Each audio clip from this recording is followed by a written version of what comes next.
They say Lagos has 20 million stories, each one louder and more colorful than the last. But mine began the morning she walked through the gates of my estate in Ikoyi, carrying nothing but a faded Ankara bag and eyes that held the wisdom of our ancestors and secrets I wasn't meant to uncover. My name is Chukwuemeka Okafor. The newspapers call me the tech king of West Africa. My company, Okafor Digital, powers half the continent's internet infrastructure. Forbes lists my net worth at $2.3 billion, but to my 6-year-old daughter Zara, I'm just daddy, though lately I wondered if I was even that. After Amara died, I buried myself in work. Board meetings in Johannesburg, tech summits in Nairobi, investment conferences in Accra, anywhere but home, anywhere I didn't have to see Amara's smile in our daughter's face, didn't have to feel the crushing weight of my failure to save her. Malaria. In this modern age, with all my money and power, my wife died from malaria because I'd been too busy closing a deal in London to notice she was sick. By the time I flew home, she was in a coma. She never woke up. That was 2 years ago. 2 years of watching Zara withdraw into herself. 2 years of hearing nannies who lasted weeks before quitting, unable to reach my silent, grieving daughter. 2 years of my mother calling from our village in Enugu, begging me to bring Zara home, to let the family help raise her. But I was Chukwuemeka Okafor. I didn't need help. I could fix anything with enough money and determination. Except I couldn't fix my daughter. That's when Ngozi, my cook who'd been with the family for 20 years, sat me down with a bowl of ofe nsala and spoke truth the way only an elder can. "Oga, you are killing that child with your absence," she said, her Igbo accent thick as palm wine. "Money cannot hug her at night. Your empire cannot wipe her tears. She needs a mother's touch, and if you cannot give her that, you must find someone who can." Pride warred with desperation. Pride lost. So I agreed to interviews. 32 candidates came through those gates, women with degrees from universities in London and New York. Nannies who'd worked for diplomats and oil tycoons, each one more impressive than the last, each one leaving me feeling empty. And then came Adiz Okonkwo, 27 years old. Her resume was thin compared to the others. A degree in psychology from the University of Ibadan. 5 years working at an orphanage in Ajegunle, one of Lagos's poorest neighborhoods. References from street children and missionaries, not wealthy families. She should have been the least impressive candidate. But when she walked into my study that humid Thursday afternoon, something shifted in the air itself, as if the ancestors were whispering that destiny had just arrived. She wore a simple Ankara dress in deep indigo, the pattern reminding me of rivers flowing into the ocean. Her hair was braided in a traditional style, beads clicking softly as she moved. Her skin was the rich dark brown of home soil after rain, but it was her eyes that stopped me.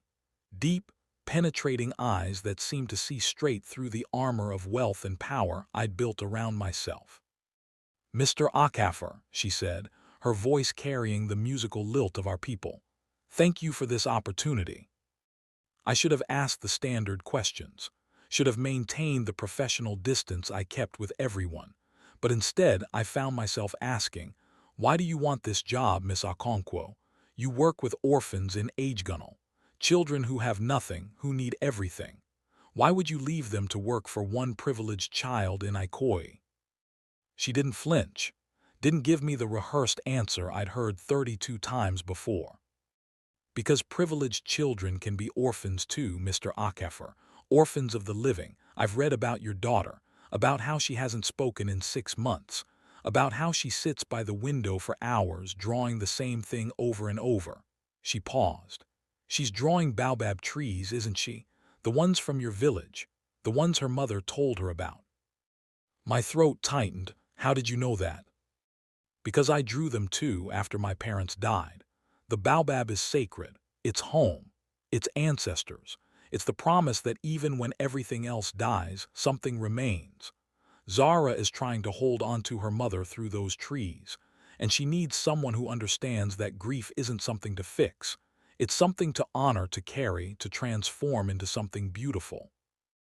I hired her on the spot. The first week I barely saw them. I'd leave at dawn for the office in Victoria Island and return after dark, but I noticed the changes. The house felt different. There was singing in the mornings, the scent of akara frying in the kitchen, the sound of laughter, tentative at first, then growing stronger. On Friday evening I came home early. A deal had fallen through, and for once I didn't immediately search for the next crisis to solve. I found them in the garden, under the mango tree, surrounded by clay and paint. Adiz was kneeling beside Zara, their hands working together to shape something from the red earth. "That's it, NWAM," she was saying in Igbo. "Feel the clay. It's alive just like you. It wants to become something beautiful." Zara looked up and saw me standing by the veranda. For a moment, I feared she'd shut down the way she always did when I interrupted her world. But instead, her face lit up with the first genuine smile I'd seen in months. "Daddy, look." And then, miracle of miracles, words tumbled from her lips. "We're making Mama's baobab tree. Auntie Adiz says we can plant it in the garden so Mama's spirit will always be home." My vision blurred with tears. Zara hadn't spoken since the funeral, not a single word in 6 months. And now Adiz turned and our eyes met across the garden. Clay was smudged across her cheek. Her Ankara wrapper had mud stains. She looked nothing like the polished nannies I'd interviewed. She looked like home. "I hope this is okay," she said softly in Igbo. "I should have asked permission first." "It's perfect," I replied in our mother tongue, my voice thick with emotion. "You've given me back my daughter." That night, after Zara fell asleep clutching the clay baobab they'd made, I found Adiz on the veranda, looking out at the lights of Lagos sprawling below us. "Thank you," I said, joining her. "Not just for today, for everything." She smiled, but there was something haunted in it. She's a special child. She just needed someone to see her pain instead of trying to paint over it. "Like you were seen." She glanced at me sharply. "What do you mean?" "Your parents, the orphanage. You understand Zara because you've walked her path." "My parents died when I was 8, she said quietly. "Car accident on the Lagos-Ibadan expressway. I had no other family, so I went to the orphanage. I stayed there until I was 18, she paused. "But I was lucky. There was a woman there, Mama Chitty, who saw me, really saw me. She taught me that loss doesn't have to destroy us. It can transform us into something stronger." "Is that why you do this? Work with children who have lost everything?" "Because someone did it for me." She turned to face me fully. "Because every child deserves to be seen, Mr. Okafor, even the ones in mansions." "Chukwumeka," I said. "Please call me Chukwumeka." "Chukwumeka," she repeated, and the way my name sounded in her voice, spoken in our language, did something dangerous to my carefully guarded heart. I should have walked away then, should have maintained the boundary between employer and employee, but instead I found myself moving closer. "You have clay," I said, reaching up. My thumb brushed across her cheek, wiping away the red earth. "You missed it." Her breath caught. For a moment, neither of us moved. My hand lingered against her skin, feeling the warmth of her, the rapid pulse at her throat. "Chukwumeka," she whispered, and this time my name sounded like a warning, like a prayer. I let my hand drop, stepped back. "Good night, Adiz." But as I walked away, I felt her eyes on me, and I knew everything had just changed. The weeks that followed were sweet agony. Every morning I'd find reasons to linger over breakfast, watching her with Zara. Every evening I'd come home earlier, telling myself it was for my daughter, knowing it was a lie. I learned things about her in stolen moments. That she sang old Igbo songs while cooking. That she missed her village during Harmattan season. That she had a scar on her shoulder from carrying water jerry cans as a child. that she sent most of her salary back to the orphanage in Agegunal. She never volunteered these details. I pieced them together like a puzzle, hungry for every fragment of her story. And I could feel her watching me too. The way her hand would tremble when I stood too close. The way her voice would soften when she spoke my name. The way she'd look away quickly when our eyes met across the table during meals. It was my mother who finally forced the issue. 8 weeks after Adiz had arrived, Mama came from the village for a visit. She took one look at the way I watched Adiz, the way Adiz watched me, and laughed. "NWAM," she said that evening, speaking to me in rapid Igbo. "You look at that girl the way your father looked at me, like she's water and you're dying of thirst. Mama, it's not appropriate, she works for me. And your father was my teacher. Age is just a number, my son, but love is rare, especially love that heals." She patted my hand. "That girl has brought life back to this house. She's brought life back to Zara. Are you foolish enough to let her slip away because of propriety? What if she doesn't feel the same?" Mama laughed again. "That girl looks at you like you hung the moon, but she's waiting for you to be brave enough to reach for her." The next evening, after Zara was asleep, I found Adiz in the garden. She was tending to the baobab seedling they'd planted, the one meant to honor Amara's memory. "Adiz," I said softly. She turned, and in the moonlight, she was breathtaking. "I need to tell you something," I continued in Igbo, the words feeling safer in our mother tongue. "And I need you to hear all of it before you respond." She nodded, waiting. "I'm falling in love with you." "No, that's not right.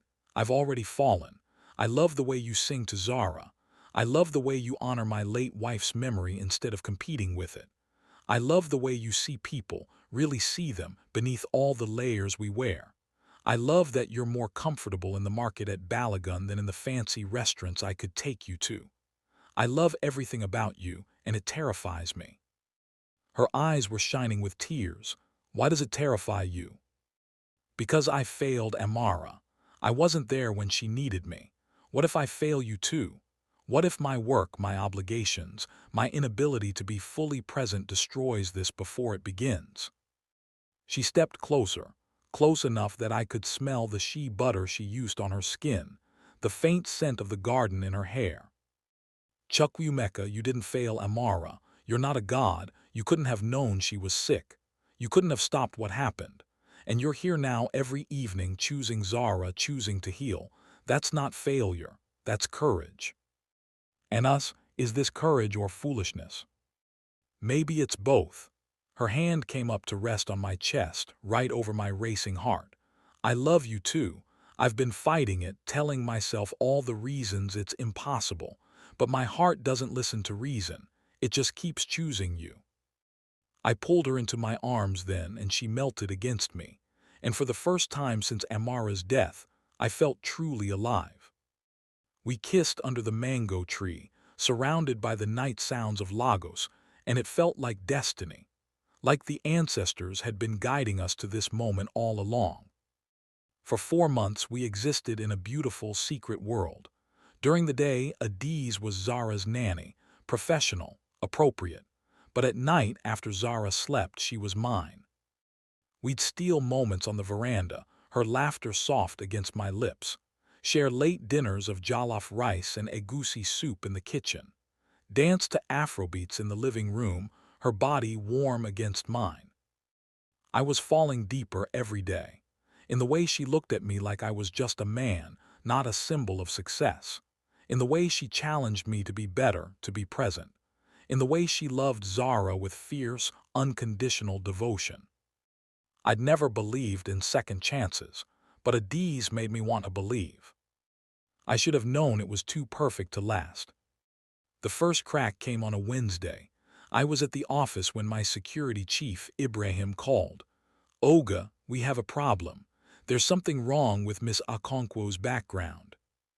My blood ran cold. "What kind of problem?" "The orphanage she claims to have worked at. It was shut down 6 years ago. Investigation for fraud and child trafficking. And sir, Adiz Okonkwo, that's not her real name. The world tilted. What? Her real name is Adiz Nwasu. And sir, you need to know something.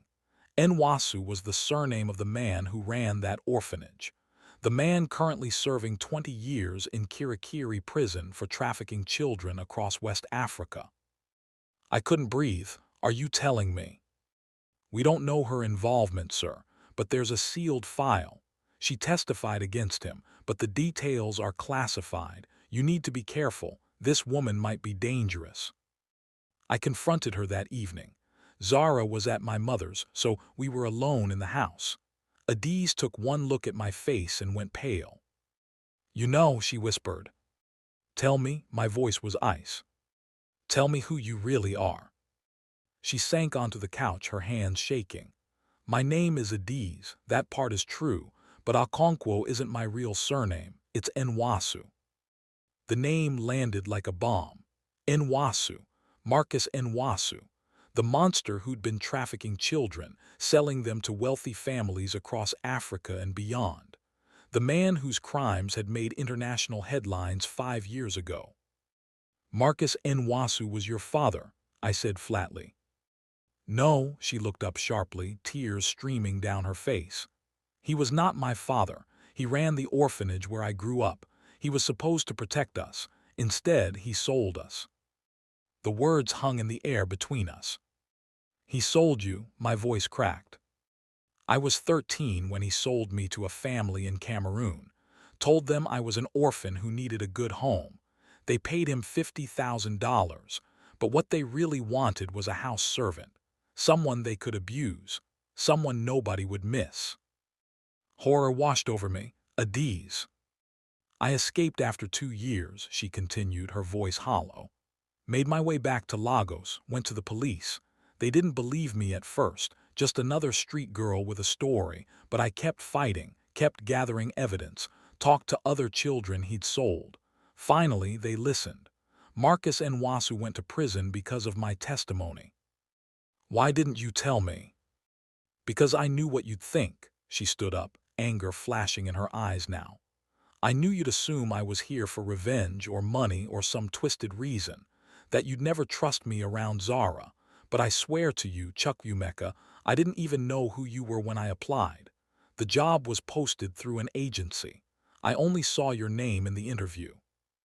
And when you realized who I was, that Okafor Digital had funded the investigation that brought Nwasu down. I should have told you then, she admitted. I know I should have, but by then I'd met Zara, I'd met you, and I thought maybe, just maybe, something good could come from all that darkness. Maybe I could help heal a family the way I'd never been able to heal my own. I wanted to believe her. Every fiber of my being screamed to pull her into my arms, but the voice of caution, of protection for my daughter, was louder. Did you get close to me, to Zara, as part of some plan? The words tasted like poison. She looked at me like I'd struck her. How can you ask me that, after everything we've shared, after the way I've loved Zara, after the way I've loved you? Because everyone wants something from me, Adiz. My money, my connections, my name. How do I know you're different? You don't, she said quietly. That's what trust is, Chukwumeka. It's choosing to believe without proof. And if you can't do that, then we have nothing. She was right, and it terrified me. I think you should leave, I heard myself say. I'll pay you through the end of the year and provide references, but I can't. I can't risk Zara getting hurt. Not again. The light died in her eyes. Zara is already hurt, because her father is so afraid of living that he's teaching her to be afraid too. But you're right.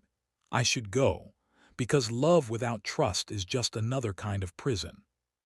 She walked out of my study, out of my house, out of our lives. And I let her. Zara was devastated. She cried for days, asking when Auntie Adiz was coming back, asking what she'd done wrong. My mother was furious with me. Even Ngozi stopped speaking to me except when necessary. You've made a terrible mistake, Oga, she said one morning, her eyes sad. That girl's heart was true, but you're so used to people lying to you, you can't recognize truth anymore. 2 weeks after Adiz left, my mother stormed into my office. She was carrying a folder, her face set in the expression that meant I was about to be thoroughly scolded. "Sit down and read this," she commanded. "Then you're going to fix your mistake before you destroy that girl and your daughter." Inside the folder were newspaper clippings from 5 years ago, articles about the orphanage trafficking ring. But there was more. Testimonies from the trial, statements from other survivors, all praising Adiz's bravery, her determination to bring justice.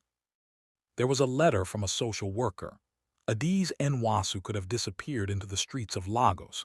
She could have changed her identity and started over. Instead, she risked her life to save other children.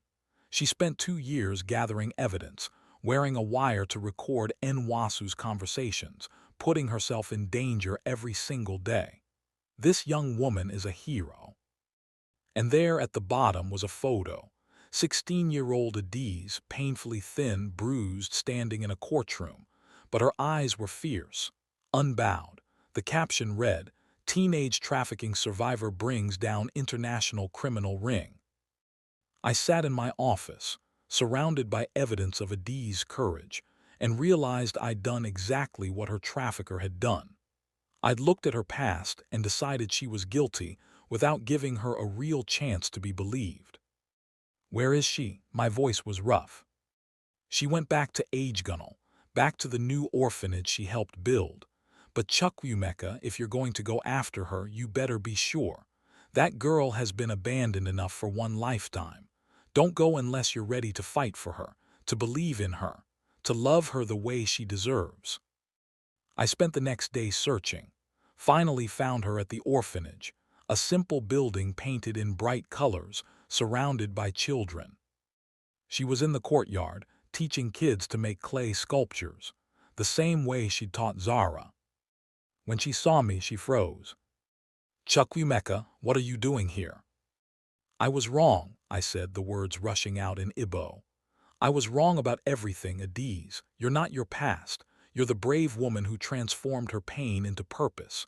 You're the woman who saved my daughter, who saved me. I'm sorry. I'm so sorry I didn't believe you, I didn't trust you, but I'm here now and I'm asking. I'm begging you to give me another chance." She stared at me, tears forming in her eyes. "You drove all the way to Agegunal to tell me that." "I'd drive to the ends of the earth if I had to. I love you, Adiz, not despite your past, but because of it. Because it made you into the strongest, most compassionate woman I've ever known. Come home. You and Zara and I, we're meant to be a family. Let me prove it to you." "I love you too," she whispered. I never stopped. "But Chukwumeka, if we do this, really do this, you have to trust me, all the way, no more doubts, no more waiting for me to betray you." "I know, and I will. I'll spend every day proving that I believe in us." I stepped closer, taking her hands. "Come home. Let me spend the rest of my life making this right." "What about Zara?" "She cries for you every night. She drew you 100 pictures. She planted another baobab seedling in the garden because she said you'd want to see it bloom. She needs you, we both do." She pulled me into her arms then, and I held her like I'd never let go. "Take me home," she whispered. And I did. 6 months later, we stood in my village in Enugu, surrounded by family and friends from both our worlds. Wealthy tech moguls stood beside orphans from Agegunal. My business partners danced with street children Adiz had saved. The village elders blessed our union under the ancient baobab tree where my ancestors had been married. Zara was our flower girl, scattering petals and singing, her joy infectious. When the elder poured libations and declared us husband and wife, when I placed the coral beads around Adiz's neck, and she placed the traditional cap on my head, it felt like destiny fulfilled.